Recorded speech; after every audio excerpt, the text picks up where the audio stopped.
If I can get everyone's attention just for a few minutes, I'm going to get this out of the way before the Prime Minister arrives. So before we begin, we have a few important preventative measures to share to prevent disruptive and potentially harmful audio feedback incidents that can cause injuries. We remind all in-person participants to keep their earpieces away from all microphones at all times. When you are not using your earpiece, please place it face down on the middle of the sticker for this purpose that you will find on the table. Please consult the cards on the table for guidelines to prevent audio feedback incidents. These measures are in place so that we can protect the health and safety of all participants, including the interpreters, and conduct our business without interruption. Thank you all for your cooperation.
Welcome to the National Press Theatre. Bienvenue à cette conférence de presse. My name is Mia Rabson. I'm the president of the Parliamentary Press Gallery, and I'll be moderating this press conference today. Hopefully, this is the first of many times the Prime Minister will join us in this room. As you can see, there is a lot of interest in asking questions, so I hope you will afford us as much time as you can today. And with that, I will let you begin, and then we will turn to the room for one question and one follow. Fantastic. Thank you very much, Mia. Bonjour tout le monde. Good morning, everyone. On Monday, Canadians elected a new government to stand up to President Trump and to build a strong economy. Canadians also sent a clear message that their cost of living must come down and their communities need to be safe. As Prime Minister, I've heard these messages loud and clear, and I will act on them with focus and determination. Les Canadiens et Canadiennes ont fait entendre. Canadians made their voices heard with a voter turnout rate that hasn't been seen in the last 30 years. Nearly 20 million Canadians voted, and even more of them voted in early voting than ever before. The engagement of Canadians at rallies, on social media, and around the dinner table was very high.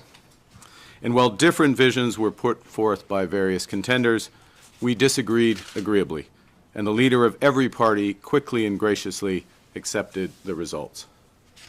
At a time when democracies around the world are under threat, Canadians can be proud that ours remains strong. As I've been clear since day one of my leadership campaign in January, I'm in politics to do big things, not to be something. And now that Canadians have honored me with a mandate to bring about big changes quickly, I will work relentlessly to fulfill that trust. As I stressed on election night, I am committed to working with others, governing as a team in Cabinet and caucus, and working constructively across parties in Parliament, working in real partnership with provinces, territories, and Indigenous peoples, and bringing together labor, business, and civil society to advance the nation-building investments that will transform our economy. In the coming weeks, I will unveil more of our plans to engage with Canadians as we embark on the biggest transformation of our economy since the end of the Second World War. This will be an incredibly exciting time as we take control of our economic destiny to create a new Canadian economy that works for everyone.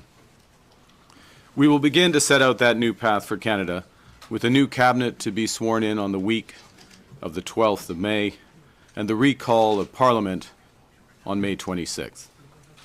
We will have the privilege of welcoming His Majesty King Charles III, who will deliver Canada's speech from the throne on May 27th. Her Majesty the Queen will join this visit. This is an historic honor which matches the weight of our times. Je sais que beaucoup de Canadiens et Canadiennes partagent mon... I know that many Canadians share my enthusiasm about this. To the immediate priorities of my government, beginning with our relationship with the United States. As I've stressed repeatedly, our old relationship, based on steadily increasing integration, is over. The questions now are how our nations will cooperate in the future and where we in Canada will move on. Peu après le début de campagne électorale, Shortly after the start of the election campaign, I met with President Trump, or I spoke to him. We both agreed. Canada et lui se rencontrent après l'élection pour trouver des terrains d'entente entre nos deux pays. On Tuesday, I had a very constructive call with President Trump, and we agreed to meet next Tuesday in Washington. Our focus will be on both immediate trade pressures and the broader future economic and security relationship between our two sovereign nations. My government will fight to get the best deal for Canada. We will take all the time necessary, but not more, in order to do so. In parallel, we will strengthen our relationships with reliable trading partners and allies. Canada has what the world needs, and we uphold the values the world respects. Au cours des derniers jours, je me suis entretenu avec le président Macron, le président du Conseil européen d'Acosta, le Premier ministre du Japon, Ishiba, et le secrétaire général des Nations Unies, Guterres. J'ai aussi parlé au président Zelensky, auprès de qui j'ai réaffirmé l'engagement du Canada envers le peuple ukrainien. Dans les semaines et les mois à venir, je saisirai toutes les occasions d'échanger avec nos alliés et partenaires pour bâtir des relations renforcées, fondées sur des valeurs communes. Nous allons faire preuve de leadership à l'international. Nous aurons d'ailleurs l'occasion d'en faire la démonstration en juin, alors que le Canada présidera le sommet du G7. We will reinforce our strength here at home by building an economy that creates jobs, grows incomes, and withstands shocks. Pour y arriver, nous allons bâtir une seule économie canadienne au lieu de 13. D'ici la fête du Canada, mon gouvernement aura contribué à l'atteinte de cet objectif. We will remove federal barriers to internal trade by July 1st to help unleash the full potential of Canada. We will work with provinces, territories, and Indigenous groups to identify projects that are in the national interest, projects that will connect Canada, deepen our ties with the world, and grow our economy for generations. We'll make the Canadian government a catalyst for these projects, not an impediment. And we'll always be guided by our conviction that our economy is only strong when it serves everyone. That means bringing down costs for Canadians and helping them get ahead. So we will put more money in Canadians' pockets with the middle-class tax cut that will take effect by Canada Day, saving two-income families up to $825 a year. We will protect the programs that save families thousands of dollars a year, including pharmacare and $10 a day daycare. We will expand the Canadian Dental Care Plan to 8 million Canadians, saving the average family over $800 per visit. To lower costs for first-time homebuyers, we will cut GST on new homes at or under $1 million, allowing them to save up to $50,000, and we will lower the GST on homes between $1 million and $1.5 million. These tax measures will provide immediate relief, but they won't be sufficient to make housing affordable again. For that, we have to build. We will address failures in the housing market head-on, unleashing the power of public-private cooperation at a scale not seen in generations. We will slash development charges in half for all multi-unit housing. That's about $40,000 off the cost of a two-bedroom apartment in Toronto. And we will create an entirely new Canadian housing industry in modular and prefabricated housing using Canadian technology, Canadian skilled workers, and Canadian lumber. We will build houses faster, at lower costs, with a smaller environmental footprint in construction and greater efficiency once families move in. And to kickstart these efforts, we will create a new entity, Build Canada Homes, and provide $25 billion in financing to private developers. Nous allons construire 2 fois plus de logements par année et créer une toute nouvelle industrie de la construction avec des technologies canadiennes, des travailleurs qualifiés canadiens et du bois canadien. My government will focus on keeping Canada secure as a sovereign nation and Canadians safe in their communities. We'll build a stronger Canadian armed forces to protect Canadians, defend our sovereignty, and support our allies. We will strengthen our border security with 1,000 more CBSA officers, as well as scores of dog teams, drones, and scanners to fight the traffic of guns and drugs. We'll strengthen Canadian law enforcement by hiring 1,000 more RCMP officers and giving law enforcement more tools to fight crime. We will toughen the criminal code and bail laws for those threatening the safety of Canadians, including making bail harder to get for those charged with stealing cars, with home invasion, human trafficking, and smuggling.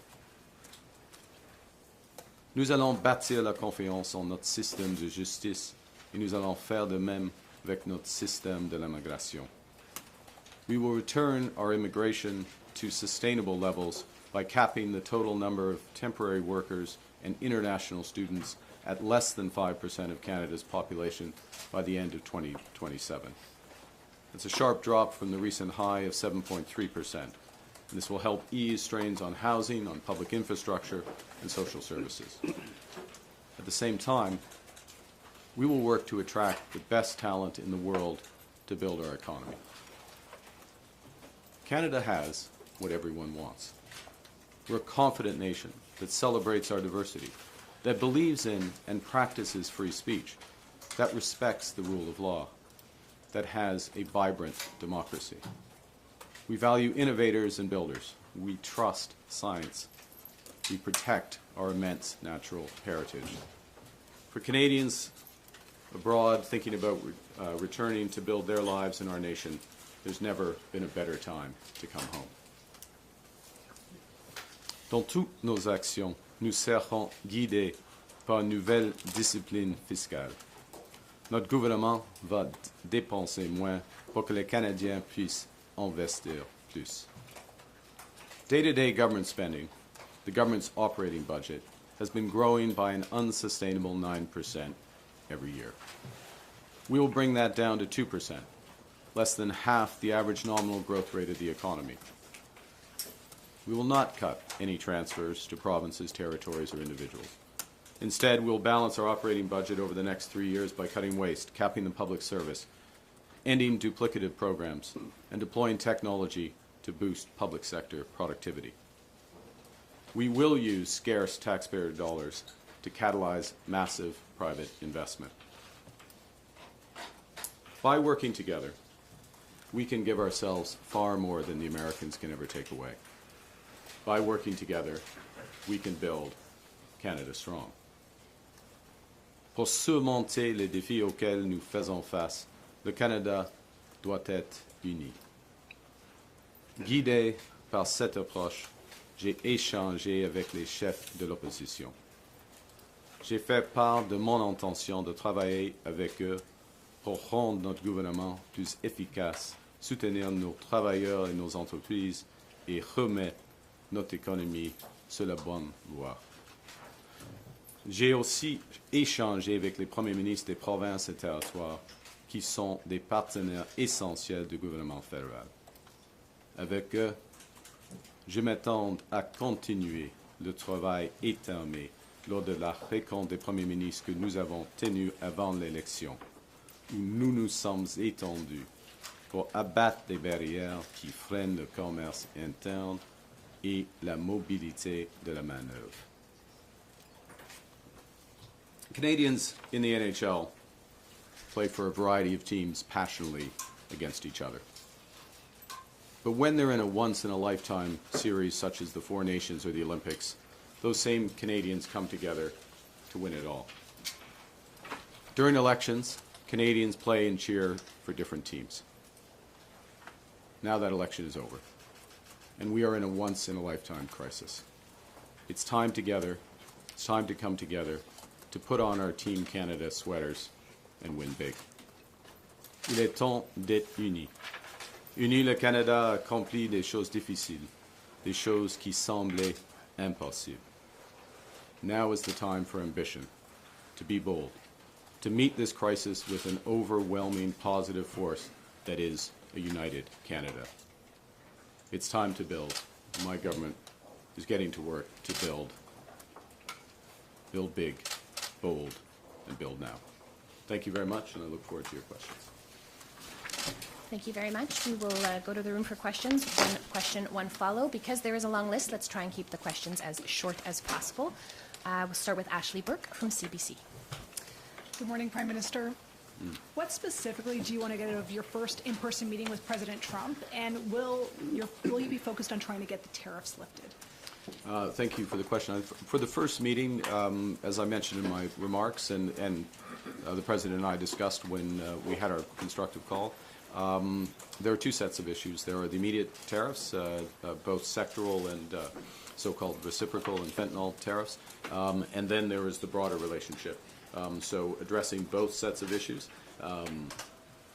We'll see how that progress goes. It's important to get engaged immediately, which has always been my intention, has always been his intention, and I'm pleased to have the opportunity for quite a comprehensive set of meetings that will take place on Tuesday. How do you avoid an Oval Office ambush like we saw happen to President Zelensky? Look, I go there with the expectation of constructive, difficult, but constructive discussions. That's the spirit of the conversations that the President and I had. You go to these meetings well prepared, understanding the objectives of your counterpart, and always acting in the best interest of Canada, and we'll go from there. Thank you. Mélanie Marquis, La Presse. Bonjour, M. Carney. Bonjour, Félicitations. Vous avez réclamé un mandat fort pendant toute la campagne. Vous avez une minorité aujourd'hui. Qu'est-ce que ça change pour vous dans la façon de gouverner? Puis qu'est-ce que ça change aussi au rapport de force avec l'administration Trump? Alors, premièrement, merci pour votre question et vos félicitations. Je crois que nous avons un mandat fort parce que pendant la campagne électorale, j'étais très clair. Nos objectifs, c'est de faire face par rapport à les Américaines et d'avoir une stratégie économique avec de l'audace, des grands projets, une économie pas très, des nouveaux partenariats à l'échelle internationale. Et nous avons reçu plus de 8,5 millions de votes. C'est le plus haut niveau dans l'histoire du Canada. Nous avons des députés dans toutes les provinces. Nous sommes dans une majorité en 7 provinces sur 10. Nous avons le niveau des députés le plus haut au Québec, par exemple, depuis 1980, je crois. Et le niveau le plus grand dans l'histoire de la Colombie-Britannique, par exemple. Alors, une campagne très transparente, une plateforme claire et un mandat fort. Mais, cela dit, il faut travailler avec le Parlement et surtout avec le Québec et avec les provinces et les territoires afin de mettre en œuvre ces objectifs, cette plateforme. Mais juste par rapport à ça, est-ce que ça change votre rapport de force par rapport à l'administration Trump? Puis Je ne crois pas. Je ne crois pas. Je vais poser en même temps ma question suivie. Oui. Vous avez une minorité. Est-ce que vous seriez intéressé à accueillir au sein du caucus libéral des députés d'autres partis? Puis est-ce que des tentatives qui ont déjà été faites en coulisses pour les convaincre de traverser la ligne? Je crois que, comme j'ai dit, mon mandat est fort. C'est fort. Nos objectifs sont clairs.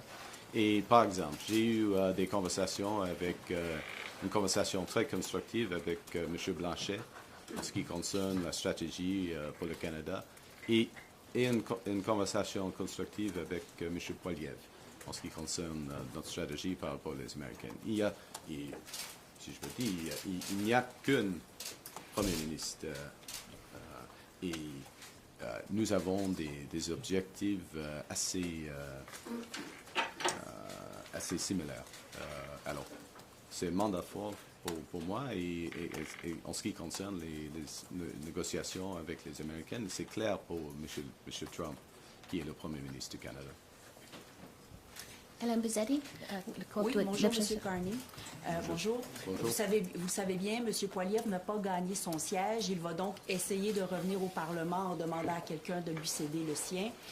Vous aurez, vous, à déclencher une élection partielle. J'aimerais savoir quelle sera votre réflexion pour choisir la date de cette partielle. Est-ce que ce sera le plus tôt possible ou on le laisse attendre jusqu'en novembre? J'ai déjà indiqué à M. Poilievre que je vais déclencher une élection partielle si c'est la décision du Parti conservateur aussitôt que possible. Simple. I've already indicated to Mr. Poilievre that if it's the decision of him and the Conservative Party to trigger, if I can put it that way, a by-election, I will ensure that it happens as soon as possible. Okay. No games, nothing, straight. Okay. Et donc, je n'aurai pas de supplémentaire là-dessus, mais vous avez dit aussi que vous allez demander au roi de venir. Vous avez dit aussi que vous allez demander au roi de venir lire le discours du trône. Oui. Comme vous le savez, vous avez gagné beaucoup de sièges au Québec parce qu'il y a bien des nationalistes qui ont accepté de vous prêter leur vote, un vote qu'ils auraient peut-être donné au Bloc québécois autrement. Des nationalistes qui ne sont pas nécessairement en amour avec la royauté britannique. Comment croyez-vous que ça va être reçu et comment leur expliquez-vous ça? C'est simple, puis le roi, c'est une... premièrement, j'ai demandé au roi et Sa Majesté, il l'a accepté. Alors, il va assister à l'ouverture du Parlement. Ça, c'est clair. Et c'est une... cette situation, cette décision souligne la souveraineté du Canada. C'est absolument clair. C'est un message très, très clair par rapport aux autres pays à travers le monde. Et c'est un honneur. Merci. To be clear, I made the request of His Majesty, and he has accepted. He will open Parliament with the speech from the throne, and that is a clear... It clearly underscores the sovereignty of our country. In what way, though? En quelle façon ça souligne la souveraineté de demander au monarque de l'autre pays? C'est la troisième question. Yeah, but my question was cut off. Okay, yeah. In what way? It underscores this is the ultimate head of state, which underscores one of the points I made. I'll answer it this way. Quand je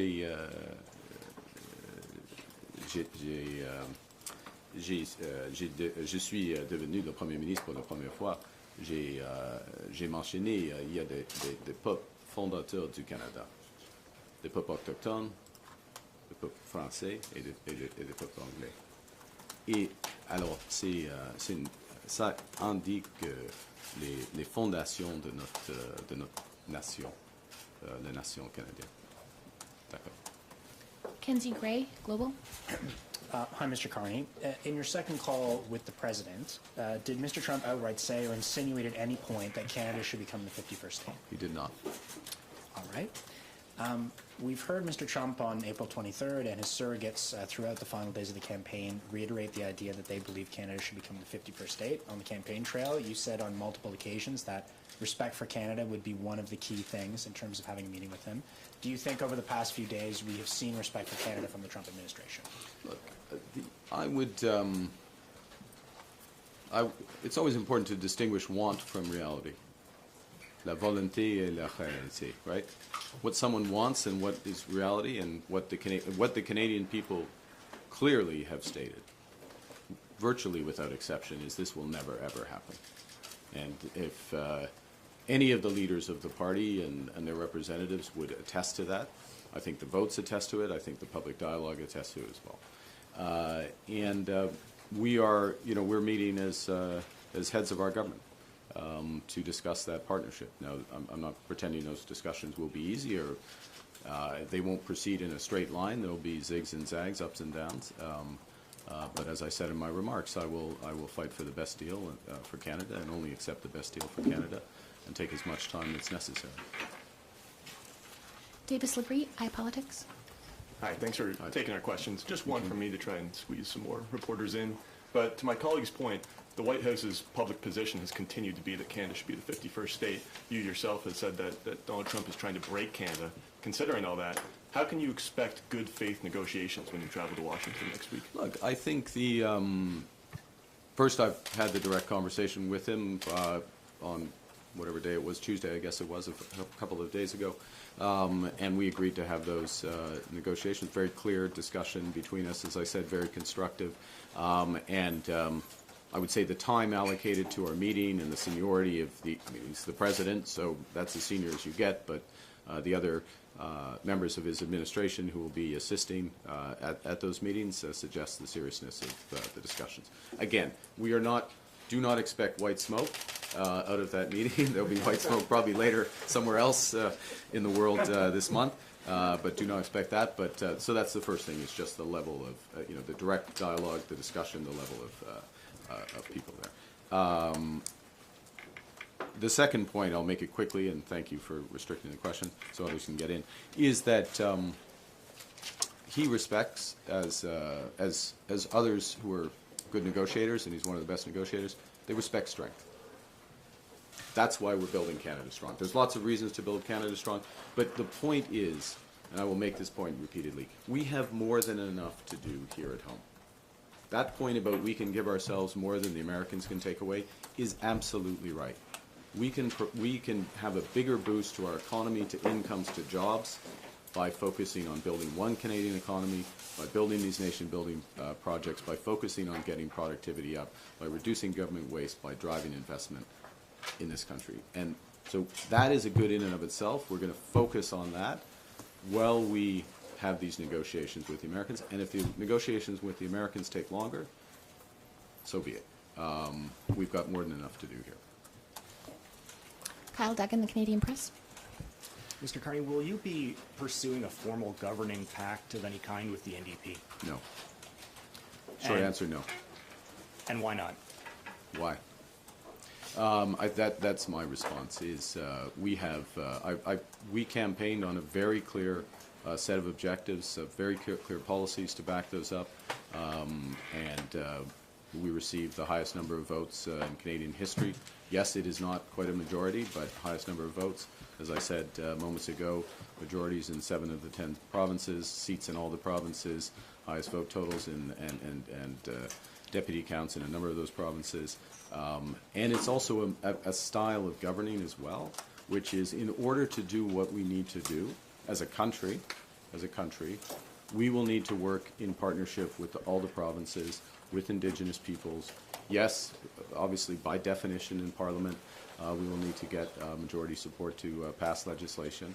But this is legislation that Canadians, or at least we will be putting forth legislation that's consistent with our platform and consistent with the requirements of the time. And I will remind that it's not just words. We are in a crisis. If you look at, the terrible manifestation of that today in Oshawa for the GM workers, 2,000 GM workers, and I'll just express my deepest sympathy for them and their families. A very difficult time. We are committed to supporting workers. All the dollars from our tariffs going to support workers. Fighting hard for our auto sector, all our sectors, in these negotiations with the Americans, and making sure that companies act in true partnership as well in maintaining employment and investment in Canada. And if not, there will be consequences for those companies. Thank you. Louis Blouin, Radio-Canada. Bonjour, Monsieur Carney.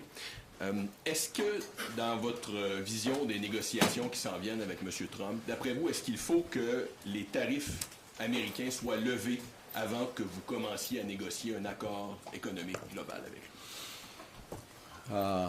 On verra. C'est une option. M. Blouin, dans un sens, je ne veux pas négocier au public, en effet.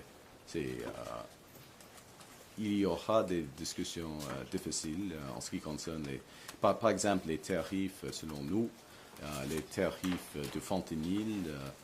C'est pas clair pourquoi ils sont encore en place. Mais ce sera une négociation complexe. D'accord.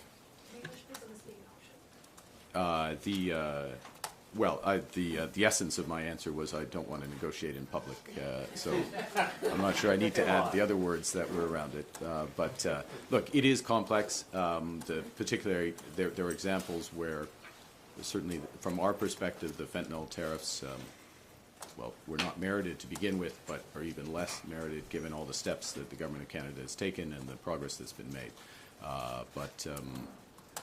This will be a broader discussion, and it's one of the cards that they have, and therefore we'll see how it plays out.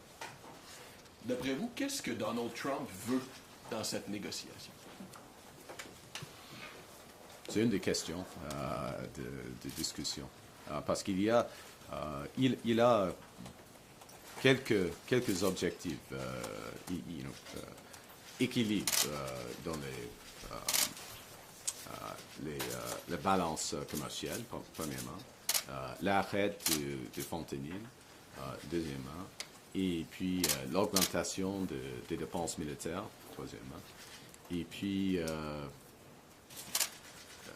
mais les objectifs américains changent de temps en temps. Il y a une volatilité des objectifs américains. Alors, mais pour nous, c'est une question d'avoir un accord gagnant-gagnant avec eux dans un monde qui devient plus divisé et dangereux. Et, alors, il y a des secteurs stratégiques pour les Américains et le Canada. Et une des questions, c'est, OK, est-ce qu'on va coopérer dans ces secteurs, y compris, par exemple, les minéraux critiques, le secteur automobile, l'aluminium. Il y a des exemples, dans l'énergie, par exemple, où est-ce qu'on va diviser le marché dans l'Amérique du Nord? C'est pas clair. C'est pas un bon choix, la deuxième. Ça c'est clair. Mais s'il veut, le Canada a d'autres options. Ça, c'est clair. Ça, c'est clair. We'll have time for one more very fast question. Catherine Levesque from the National Post. Okay, I'll try to make it two very fast. That's the spirit. That's the spirit, Catherine. That'll get me coming back. Your party picked up seats across the country but lost a few seats in Ontario. Why do you think that is, and did those seats cost you your majority? Well, I think arithmetically, yes, but we could pick other, other seats that went various ways. We'll reflect on that. I think as I said at the top, what I take as the Canadians voted for many reasons in different circumstances. First and foremost, what we've been talking about most of this time, standing up to the Americans, getting the best deal for Canada, that's there. Relatedly, a strong economy that works for everyone. But also, clearly, affordability issues. We had a big focus on affordability, security, and safety. That's what we take. That's what we take as, maybe I should say personally, as the mandate that the focus of this government should be on those issues. As you know, to govern is to choose. You have to decide where you're going to focus. And I'm signaling, and of course there will be a speech from the throne and subsequent communications, but I'm signaling clearly where that focus is. And can we expect your cabinet to be larger than your previous one, and will François-Philippe Champagne remain as finance minister? Did he ask you to ask that? Now we know your sources. Yeah. We will look. I committed to an efficient cabinet, a focused cabinet, cabinet with parity, gender parity. And we'll work towards it. Those final decisions haven't been made. So, Monsieur Champagne he will have to wait. Thank you very much. Thank you very much. I think we have to respect the president of the. Well, we have to respect the. I am truly sorry, but the Prime Minister does have to go. Yeah, yes, of course. We'll remember that. That's fine. That's fine.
So I'm gonna go now. Like,